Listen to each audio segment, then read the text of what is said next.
warm and friendly hello. Welcome to lovely Las Vegas for Coast to Coast Hoops with myself, Greg Hoops Peterson, now part of the VSiN family of podcasts. We've got an excellent podcast for you.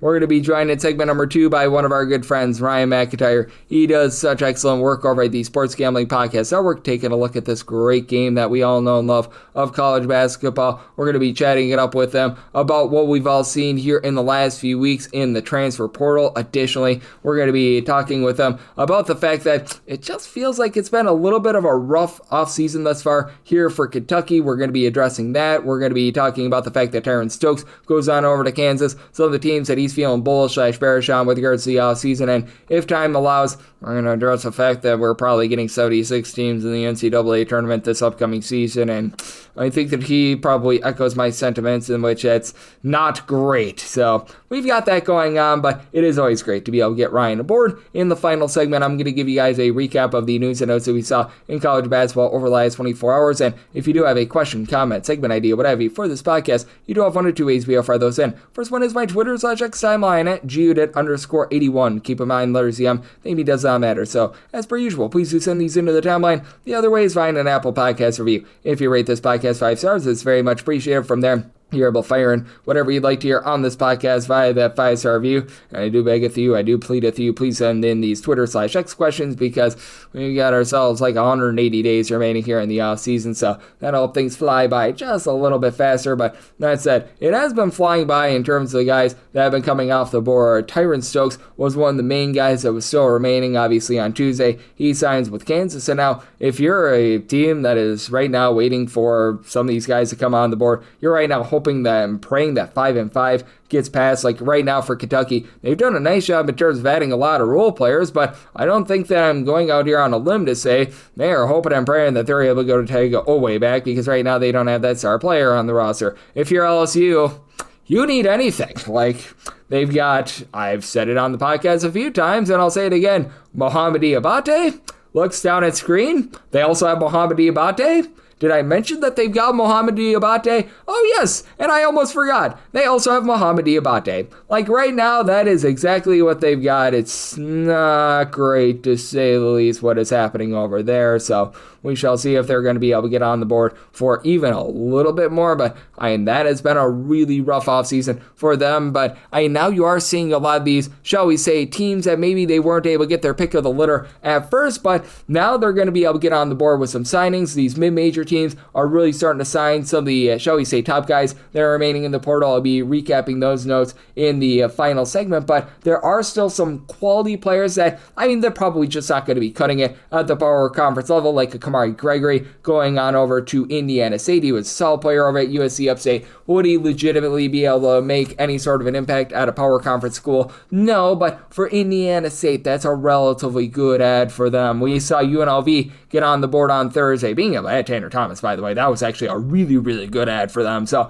I'll highlight that in the final segment, but it does feel like now it's these mid-major teams, time to shine. That's how you're able to really piecemeal things together. Once we get those signings here in the next few weeks, it really does feel like we're going to have a lot more clarity as to what we've got for the upcoming season, but that's really the next, shall we say, wave, and we might be able to get another little bit more of a wave this offseason if the 5-5 passes, and you do have all those guys that were just gambling for eligibility that entered in the transfer portal actually getting that eligibility. Additionally, you do have a few NBA draft decisions that could make a little bit of a ripple in the portal, but keep in mind, only 71 players that were underclassmen declared for the NBA draft. We are not going to have as much of a, shall we say, a second wave of portal guys in terms of whether or not they stay in the NBA draft or not, because the number is just so much lower this year than we've seen in past years. And we're going to be talking about that and so much more on the flip side with our good friend, Ryan McIntyre. Does excellent work over at the Sports Gambling Podcast Network. He joins me next right here on Coast to Coast Hoops with myself, Greg Hoops Peterson, now a part of the VSiN family of podcasts. Side edge this college basketball season? Well, VSiN experts use CBB Analytics, the most comprehensive college basketball analytics platform in the world. See injury impact, on and off data, clutch time performance metrics, first versus second half splits, and so much more. Utilize the promo code of VSIN, that is VSIN, to get $30 off and find your betting edge over at CBBAnalytics.com. That is CBBAnalytics, all one word, .com. For anyone that is new new to VSiN, well, I wish you a friendly hello. This is an attention to anyone that is new to VSiN because you're able to get some free stuff with our daily newsletter. It's a great way to catch up on everything that's happening in the sports betting world. It's delivered straight to your inbox every single morning. VSiN's newsletter offers picks, data, strategies for the day's betting menu, and so much more. Sign up for free today over at VSiN.com/newsletter. That's VSIN.com/newsletter and start receiving your free newsletter tomorrow morning. That is VSIN.com/newsletter. Stay ahead of the game and bet smarter with VSiN. And we're back in lovely Las Vegas for Coast to Coast Seats with myself, Greg Peterson, now part of the VSiN Family Podcast. Always great to be joined by this man, as we've got Ryan McIntyre aboard. He does such excellent work over at the Sports Gambling Podcast Network, taking a look at this great game that we all know and love of college basketball. He and Kobe Dant with the college experience, they do much more than just college basketball. They do college football, college baseball. When the Frozen Four was going on, they were doing a great job on that front. So they really cover all that you get in terms of this great sports landscape. You're able to follow them on the old Twitter/X at Moneyline_Mac, spelled MAC on Mac. And also does a Ryan Rush show that's dedicated all to West Virginia athletics. And Ryan, it's always a pleasure, my friend. Thank you. Greg, always appreciate you having me, and good to talk college hoops. It is great to talk college basketball. Well, it's not great for both of us, though, is that we love the NCAA tournament. We love the way that it is right now. Not quite official, but looks inevitable that we're going to be getting a 76-team NCAA tournament. How do you look at this, and just what are your thoughts here? Because I don't know what this is going to mean for filling out a bracket, and to me, it just feels like they're really screwing over some of those, shall we say, automatic qualifiers, and they're going to be rewarding a lot of power conference mediocrity. Yep. I don't think any of us are surprised by it, unfortunately. It is what it is. All about money. Yeah. When something doesn't make sense, usually you just follow the money and then you start connecting dots. So it's unfortunate. I live by, if it ain't broke, don't fix it. But unfortunately, the money ended up winning here. And it is funny watching people come out and say, oh, it's not a big deal. Those people are all funded by either CBS or ESPN. So once again, follow the money. Nobody wants this, but is what it is. And it still will be the NCAA tournament. I don't think the NCAA tournament's going to be broken, but it's definitely a money grab for the power conferences. And the guys that are going to get hurt the most are the mid-majors, adding playing games for teams that won their conferences. Yep, absolutely. And I know that there were some people out there being like, oh, you were concerned about Miami of Ohio getting in the NCAA tournament. Now with this system, they're going to reward more mid-majors. What is the percentage that you think that this will actually help mid-majors get into the NCAA tournament? And do you think that that percentage is higher than zero? Very little, maybe 5%. Why would we think it's going to be any different? They don't care about the mid-majors. They want to take care of the SEC, the Big Ten, because those are the two power leagues that have separated themselves with all the money. There's no reason to believe that they're going to ever do the right thing. So it's unfortunate, like we keep talking about, but it is what it is. And unfortunately, I think 76 ultimately means 96, which is even worse. Yeah, but it feels like we're going to the sort of Mike Leach theory. I still remember when he felt like there should be 64 teams in the college football playoff. Then again, he also wanted a loser's bracket of 64 teams as well. And if we got a 96-team NCAA tournament, but we also got a 96-team loser's bracket where like Mississippi Valley State is the one seed, I honestly might sign up for that because I'd be very entertained. And maybe you get like NIL money for these really, really bad teams that they advance deep into the loser's bracket of the NCAA tournament. But we all know that there might not be as much of a market for that, as we do have Ryan McIntyre, who does such great work over at the Sports Gambling Podcast Network, joining me on Coast to Coast Soups. This is something that isn't quite as depressing. Right now, the 5-5 rule seems to be gaining a lot of traction. That's where the clock either starts at 19 years old or when you graduate high school, whichever comes first, and then you have 5 years to play as much sports as you humanly can. So that means that you can get 5 years of eligibility. But how do you take a look at this? And do you think that there are some programs right now that are holding out hope that this goes into play right away this year? Because it does feel like there have been a few teams that have oddly not signed guys that feels like they're banking on this going through. That one would make sense just because I think we do need some guardrails. All for giving the players as much of an opportunity to play college basketball, but we can't be having, the 28, 29-year-olds in college hoops. So guys coming back from the G League because their careers haven't worked out. So, yeah, got to have some rules here. I'm with you. I think that there's a lot of hesitation because there's just so much unknown in this game that we love called college basketball. Yep, absolutely. Antoine Jones, looking at you, who was on Danny Hurley's first year at UConn in the same recruiting class as Zion Williamson, still fishing for eligibility. Just absolutely wild what we're seeing there. Like, the guy was in college almost when I was in college at this point. So that's when you know that you've probably been there a little bit too long. And that's certainly something that I'm taking a look at. And has it been surprising that we've seen some of these teams that haven't signed a lot of guys? Because I mentioned that there are some teams that are probably waiting on the 5-5 role. Like, I think Kentucky is a prime one of them. They've picked up some nice role players, but I think that they will very much benefit from this because Ortega Owe might be coming back. I still have no idea what LSU is doing because they've got Mohamed Diabate on the roster and looks down and notes they've got Mohamed Diabate on the roster. That's about it. And there have been a few teams in general that it's been a very perplexing offseason that I feel like they're sort of banking on this so that way they can get guys on the cheap. And while so many teams have used up their NIL budget, they still have plenty of money in the bank. I think you hit the nail right on the head, Greg. There's just a lot of unknowns. So what they're going to do, we'll see. A lot of teams, I think, have a lot of missing pieces, and I think they're waiting to see what guys are going to do with the NBA as well. So I know we're seeing guys enter the NBA fewer and fewer than we've ever seen before, just because the NIL money is so strong. So a lot of moving pieces coming down the stretch. It's another offseason of college hoops, I think. Yep, it certainly is another offseason of college hoops, and it's always a lot of good, clean family fun. As Ryan McIntyre, who does such great work over at the Sports Gambling Podcast Network, is joining me on Coast to Coast Hoops. And one of the biggest pieces of news that we've seen over the last 48 to 72 hours is the fact that it is Tyran Stokes who's going to be heading on over to Kansas. And just how big is this for Kansas, for one, and how big of a blow is this for Kentucky? Because it feels like they just struck out on all the big guys here in the offseason. They just have not been able to land anyone that can really be a difference maker for them. And for Kansas, I feel like they really needed a shot in the arm, and they got it. Yeah, they definitely have. And you hit the nail on the head, man. This Kentucky offseason, there's a lot of missing pieces, and it just feels like every time they just keep striking out left and right. So are they going to be able to put it together here coming down the stretch? There are a couple big names out there they can play around with and plug in, but for the most part, definitely has been an underwhelming offseason for the Kentucky Wildcats, and what is set to be, a huge year for Mark Pope in year 3. Yep, it is going to be a very pivotal year for them, and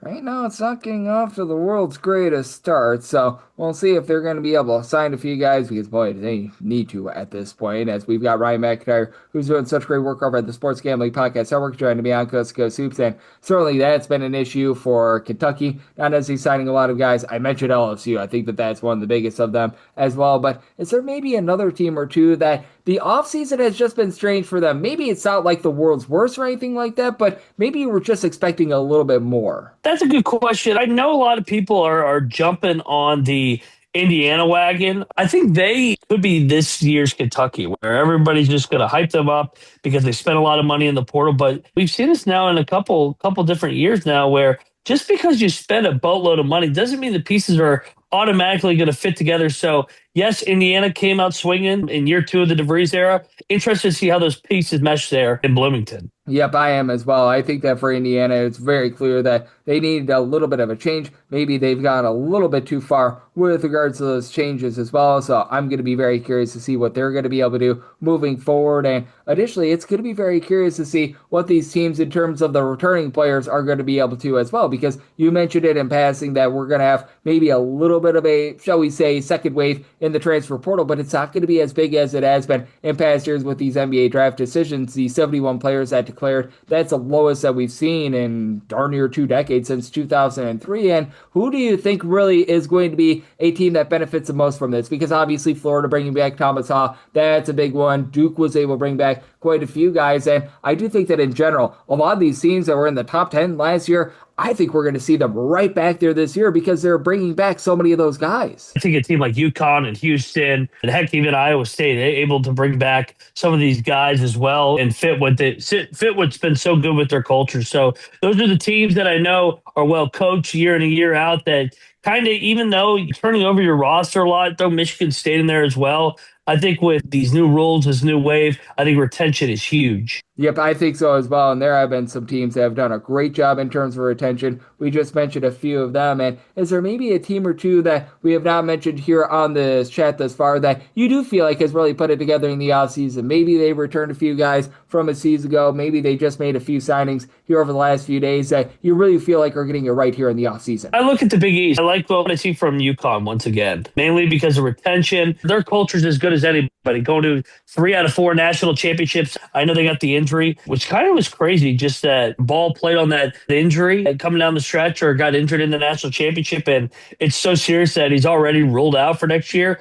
But I like what UConn's done. Love what I've seen from Sparty as well. Those are two teams, like I said, the culture is second to none with those programs. Yep, it certainly is a great culture, and we always try to foster a great culture on this podcast, and you always help us do that, Ryan. You're doing such amazing work over at the Sports Gambling Podcast Network. You and our good friend Kobe Dan, you're doing a great job looking at the college sports scene day in and day out on so many different fronts. So love the good people at home. Know what's on tap for you, and how people can follow on social media and other platforms. I appreciate it, Greg. Yeah, go check us out every night over at the College Experience. We get our coaches tour here soon, and college football, we get our team previews. Never start too early. So appreciate you, Greg, and look forward to touching base next time.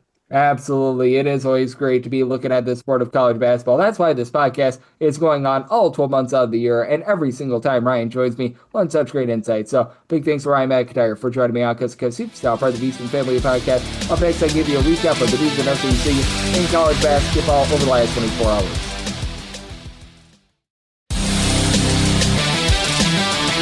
And we're back here in lovely Las Vegas for Coast to Coast Hoops with myself, Greg Hoops Peterson, now part of the VSiN Family Podcast. It's always great to be joined by Ryan McIntyre. He does such great work over at the Sports Gambling Podcast Network. Every single time he joins me, he lends such great insights. Did so once again today. So a big thanks to Ryan for joining me in the last segment. Now it is that time of the podcast. I give you a recap of the news and notes we saw in college basketball over the last 24 hours. Jerome Morton, he was over at Washington State last year, shot about 39% from three, 7.8 points, 2.6 assists per game. He has decided that he is going to be going on over to Kentucky.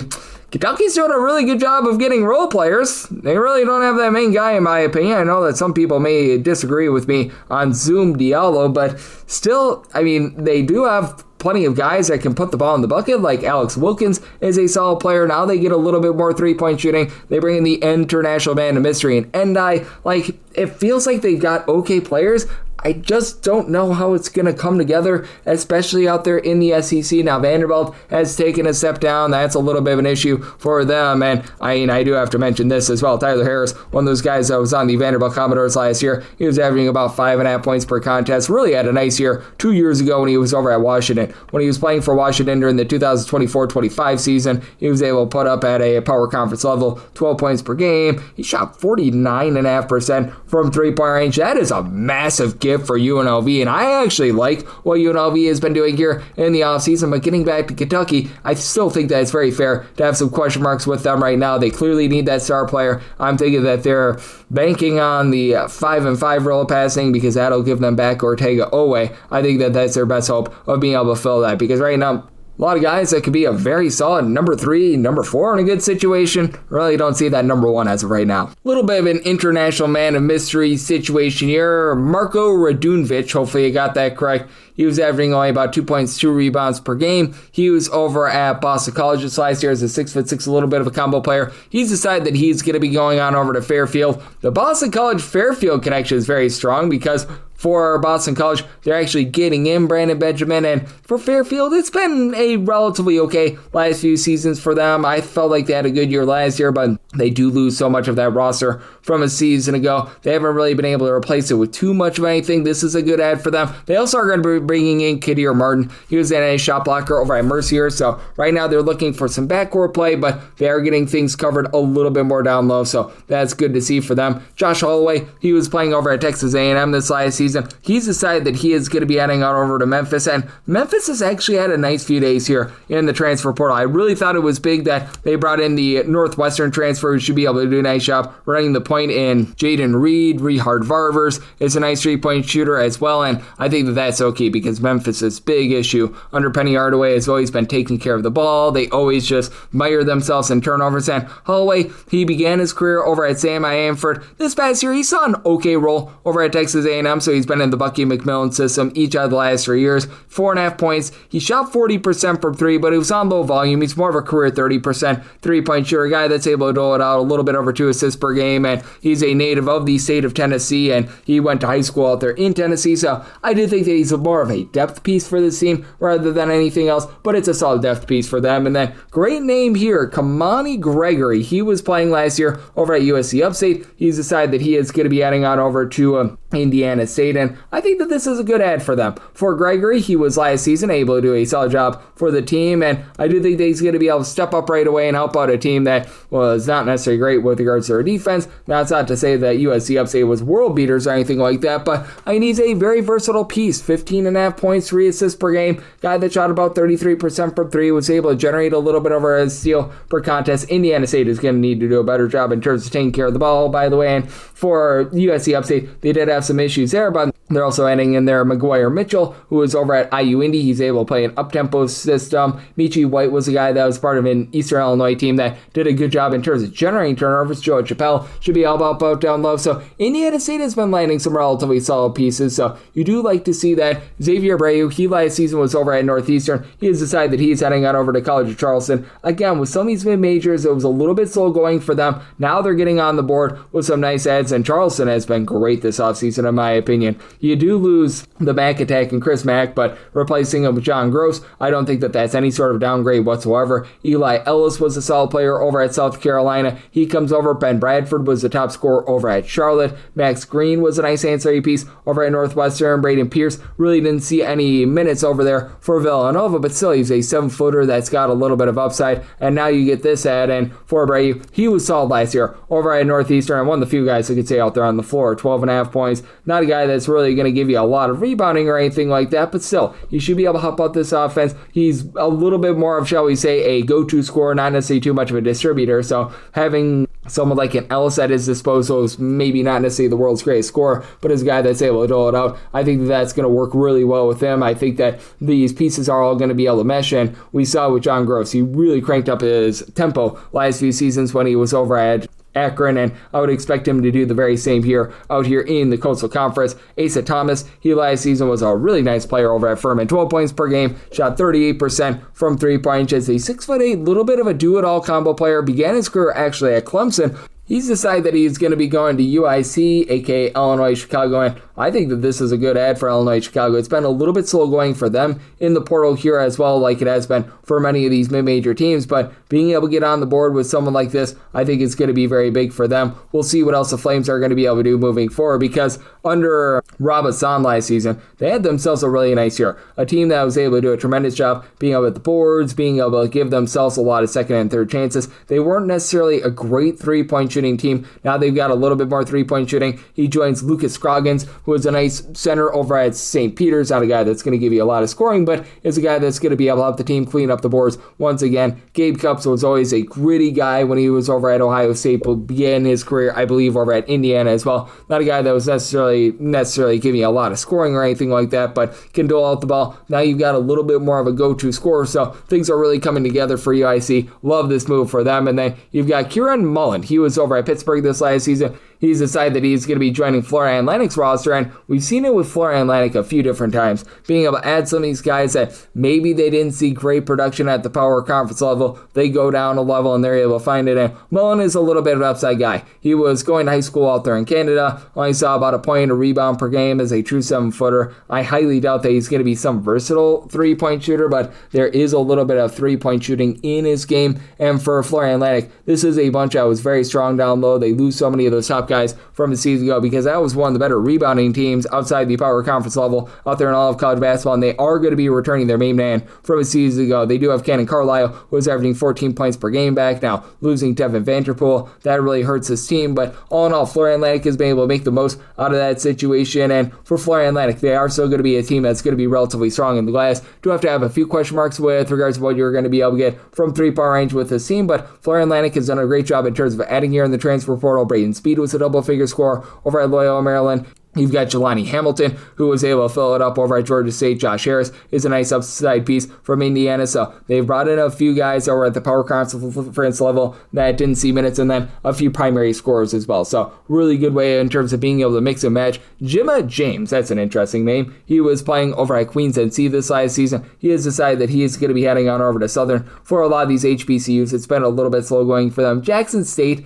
has been able to add a few guys, so that's solid. And officially, Mississippi Valley State has added Mike Davis as their coach, and that's a massive upgrade because, well, they really didn't have anything that was going right for them. But hey, now this program is on the board with 3 transfers. Sean Van Dorn, who is over at Georgia Southern, 6'6", a little bit of a combo player. Lionel Loverdern, hopefully you got that correct. He should be probably riding the point. He comes in from Chicago State, and for Southern, this is a team that's typically whole is greater than some of its parts. I recognize that Michael Jacobs was a little bit more of a primary scorer last year, and for James, he is a guy that redshirted last season when he was over at Queens NC, but at 6'6", should be able to get this team some three-point shooting ability, and man, when it comes to a lot of these teams out there in the SWAC, they have not been able to really bomb it from three-point, so that should be able to help them out quite a bit, and I do think that it reinforces what they're going to be looking to do for this upcoming season, as they typically are a really good team in terms of generating turnovers as well. A man of steel hit the transfer portal, Keelan Steele, and he has decided that he is going to be heading on over to Mercer. He was a 6'10", nice piece last year over at Maine, 8 points, 4.5 rebounds per game.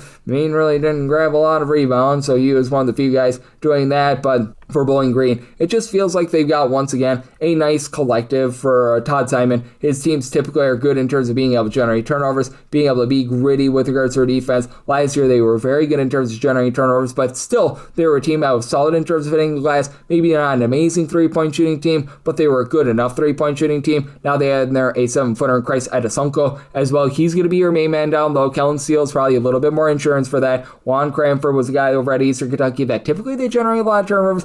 They did a little bit less of that last year, but he's a guy that's able to give you some nice three-point shooting. Christian Beckford, he's a 6'5" guy that's able to handle at the point guard spot. So I like what Bowling Green has done here thus far this offseason. And again, as long as this is more of a depth piece, I don't think that this is your end-all be-all guy that's going to be controlling things down low. I think that that's good for them. Darius Adams, he last year was over at Maryland. He has decided that he is heading on over to NC State, and I still have question marks with NC State just because with the Justin Gainey hire, I recognize that he was a man that was with the program, played his college basketball there, and he's been an established assistant, but still do have some question marks here. But Adams has upside. He was a former top 50 recruit and saw good minutes last year over at Maryland as a freshman. He was able to get 28 starts, 11 points per game. Three-point shooting left a lot to be desired. At 6'5", he's going to need to work on that three-point shot, or else it's really probably not going to pan out for him, but he's a guy that has some switchable defense. He was a part of a Maryland system that I recognize that the defense last year was not great, but still, typically Bud Williams teams,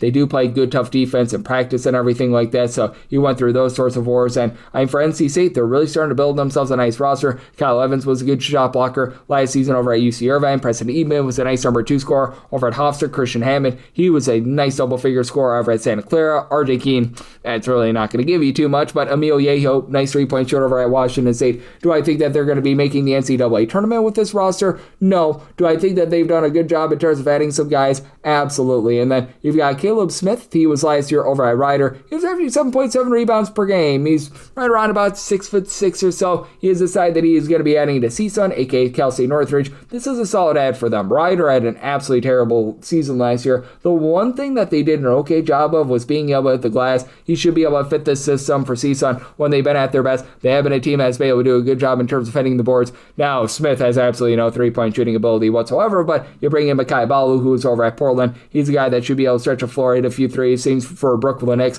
who comes on over from Montana. Would like to see a little bit more size here, because with CSUN, I recognize that they'd like to play up-tempo, but all 3 guys that they added was right around about 6'3" to 6'5", so they're going to need to add a little bit more there, but still, I do like that they are staying true to their system, and these guys should be able to help them out in terms of being able to dominate the boards and do a better job in terms of generating turnovers than a season ago. Emmanuel Richards, he last season was over at Longwood. He has decided that he's going to go to Eastern Michigan. For Eastern Michigan, they've already added Killian Brockhoff, who was over at William & Mary last season, along Jabari Fitzpatrick. Nice adds from the mid-major ranks. This is another one that I think is solid. I don't necessarily know what sort of system you're going to be getting out of Eastern Michigan. They make a coaching change in the offseason, but for Emmanuel Richards, he was a solid player last year over at Longwood. Shot about 32% for 3 at 6'4", 9.5 points, 3.5 rebounds per game. It was a Longwood team that was good at generating turnovers. He was able to generate a steal per game. And Eastern Michigan last year, they were a solid defensive team. Offensively, they left a lot to be desired, and it very much looks like it's going to be that way once again this season. Like, I'm very bullish on this team being able to guard and being able to play some rough and tumble defense.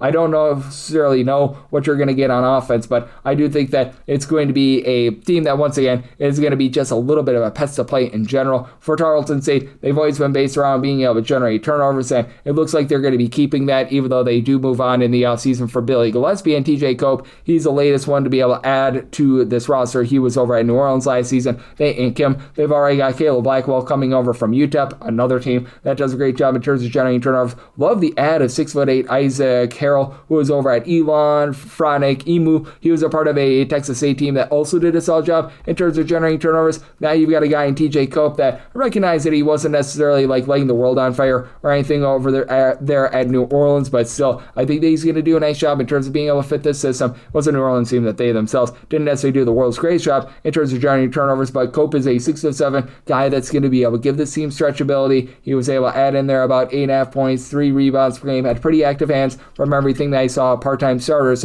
I do like this for them. And Tarleton, they're going to be starting up. I believe that they're one of the new teams out there in the United Conference. You've got a lot of changing pieces, by the way. So if you're having a tough time trying to be able to keep these, shall we say, teams that are on the move straight, don't worry. I think that we all are, but I think that they should be able to do a solid job out there. And they've got money to spend because they do have some big-time boosters out there. EJ Walker last year was over at South Carolina, right around about 3 points, 2.5 rebounds per game, 6'7", a little bit of a combo player, who's a guy that began his life out there in the state of Kentucky. He's decided that he's going to be heading back to his home state. He's heading on over to Western Kentucky, a guy with a little bit of upside, and it's very clear that Western Kentucky, after last year, they weren't necessarily the team in terms of grabbing offensive rebounds that they were in the past. They're looking to get back to that. They do add in there a nice guard in Sharon Young, who was solid over at Akron this last season, but Andrew Firkway, he was over at Marshall at 6'8". He's able to hit the boards.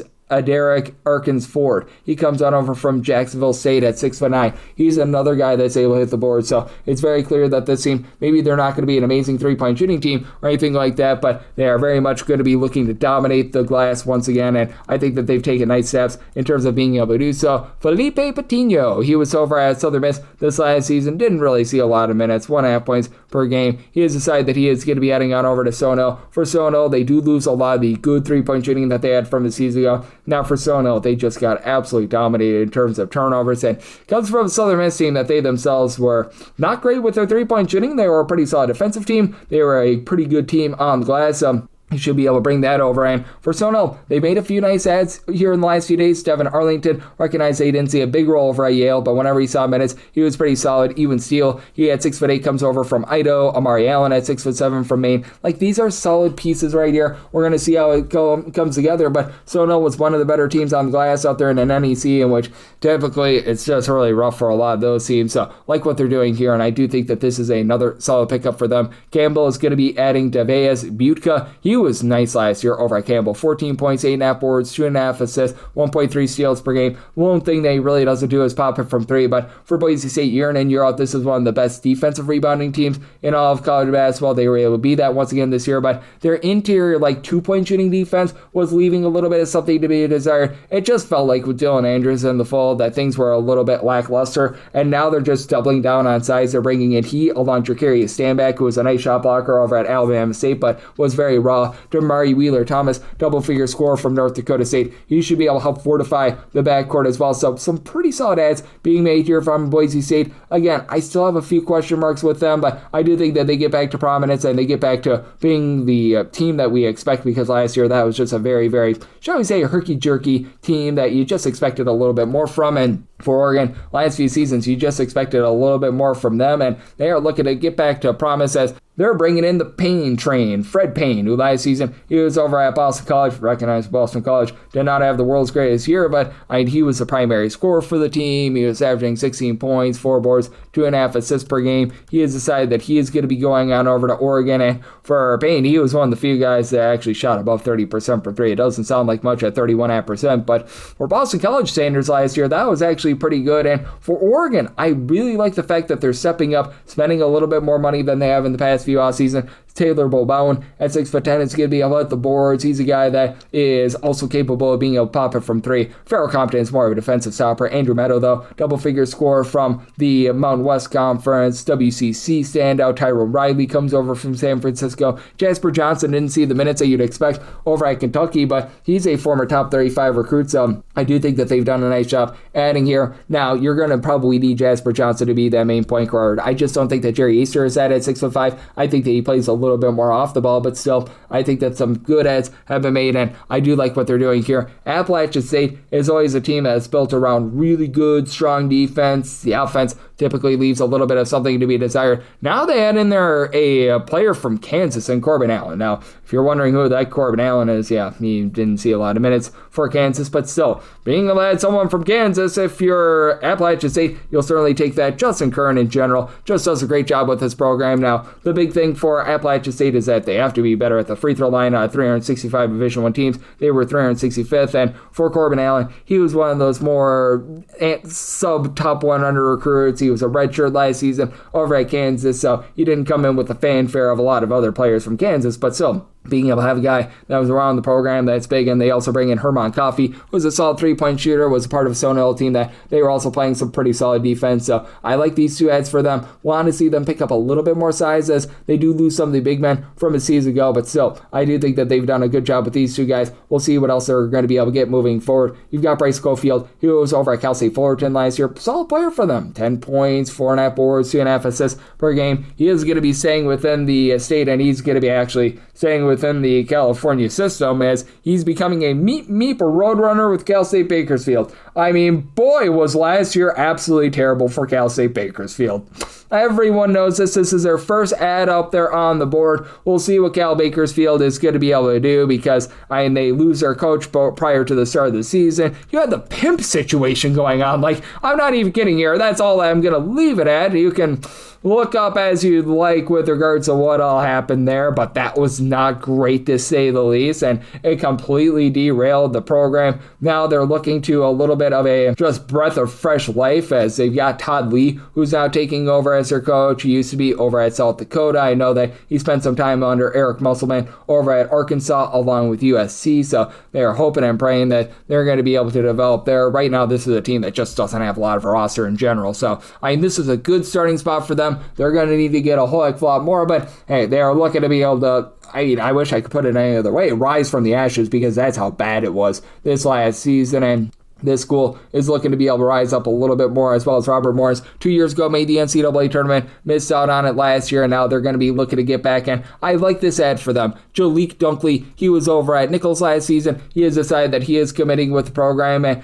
you saw with Robert Morris, the one thing that was really costly for them was the turnovers. They were a team that was a nice three-point shooting team. They were great on the glass. He should be able to help them out in terms of so many different facets. Now, he needs to improve the 52% free throw shooting at 6'7", but still, guy that last year had 12.5 points, 6.5 boards, shot 34.5% or so from three-point range at 6'7", so great versatility there. An inch or two shorter than Alvaro Falgarius, who we all remember he had himself a great season over at Robert Morris a few seasons ago. I felt like they missed that versatility a little bit last season, so he should be able to help out there. And for Robert Morris, they've had a few nice ads. Ace Valentine, he's a guy that was throwing out 4+ assists over at UMBC. KJ Garris wasn't necessarily seeing a ton of minutes over at Fullerton, but so far so good. Would like to see them maybe add one more low post piece because they do lose a few of those guys from a season ago as well. Nicholas Koulis is no longer with the program, but all in all, I do like what they're bringing to the table there. Kayvon Riley, he was over at Delaware, and he's going to be transferring on over to James Madison. This is going to be able to help out James Madison with regard to an outside shooting perspective because they really tried to turn over a little bit more of a new leaf last year. Preston Spradlin, typically it seems, are really good on the defensive end.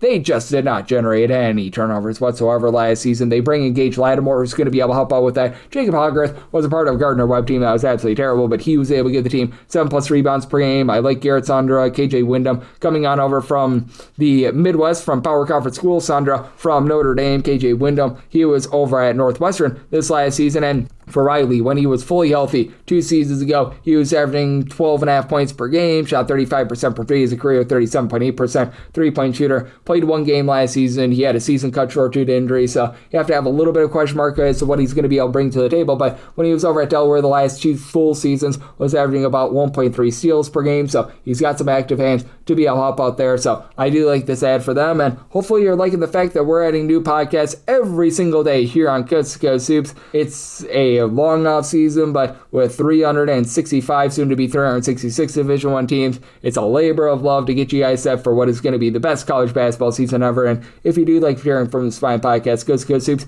you're able to subscribe wherever you podcast: Apple Podcasts, Google Play, Spotify, Stitcher, and TuneIn. If you have a question, comment, segment idea, what have you for this podcast, you have 1 or 2 ways to be able to fire those in. First one is my Twitter/X timeline at Junit_81. Keep in mind, letters CM, they mean does not matter. So as per usual, please do send these into the timeline. The other way is find an Apple Podcast review. If you rate this podcast 5 stars, it's very much appreciated. From there, you're able to fire in whatever you'd like to hear on this podcast via that 5-star review. And a big thanks once again to Ryan McIntyre of the Sports Gambling Podcast Network for joining me in the last segment, coming at you guys every single day with picks and analysis on every game every day when we're in season, during the off season, looking at all these news and notes. And I'll be back with you once again tomorrow. Thank you.